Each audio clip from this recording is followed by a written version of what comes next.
Ahojte, vítajte opäť pri ďalšej videorecenzii na knihu. Dnešná kniha bude Fialová krava od Setha Godina.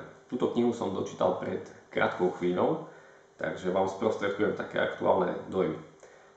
Táto kniha má podtitul Ako byť výnimočný v marketingu aj v podnikaní.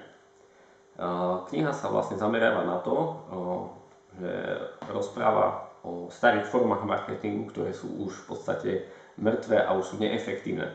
Stoja vás zbytočne veľa peňazí a nedosahujú už také výsledky ako kedysi. Stará forma marketingu je televízia, rozhlas, billboardy, všetky staré zaužívané spôsoby, ktoré už dnes nie sú najlacnejšie, ale nedosahujú fakt také výsledky. Dneska už funguje iný marketing. Ak chcete dneska preraziť, musíte byť nejak výnimočný. Odlišiť sa od tých firiem, ktoré sú už len priemerné. Keď sa pozriete na veľké firmy, málo kedy sa už niečím stávajú odlišné. Či už webové stránky majú veľmi podobné. Celý ten proces ponúkania produktov, reklamu dajú v telke, dajú v internete, len nech sa šíri, ale nerobia nič výnimočné. A to je to, že vy keď vlastne budete investovať do tejto fialovej kravy, nie je to lacná záležitosť, pretože vytvoriť nejaký výnimočný produkt alebo výnimočný marketing okolo toho produktu nie je jednoduché.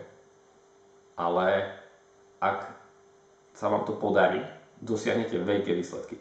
Ale nesmiete prestať do toho investovať.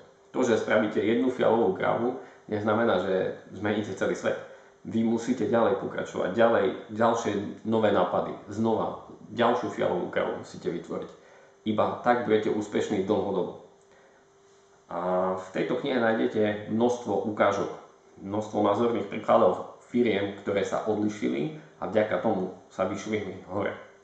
Čiže určite túto knihu odporúčam, ja jej dávam takých 8 z 10. Je to krátka kniha, ľahko sa číta, žiadne omačky, má nejakých 130 strán a taká jedna myšlienka, ktorá tu ešte je a utkvela mi v pamäti, je, musíte ísť tam, kde nie je konkurencia, čím ďalej, tým lepšie. To znamená, nebojte sa konkurencie, odlište sa, vymyslite niečo, čo tu ešte nebolo. V knihe nájdete príklady, ktoré už niekto vymyslel. To, že ich skopírujete, to už nie je výnimočné. Čiže musíte sa len inšpirovať vďaka týmto príkladom a nájsť si to svoje výnimočné. Čiže vytvoriť svoju vlastnú fialovú kravu. To je tak asi všetko a odporúčam si túto knihu kúpiť, stojí 5-6 eur, ja som si ju kúpil z Martinusu a to je fakt na dnes všetko. Takže ahojte a vidíme sa pri ďalšej videorecenzii.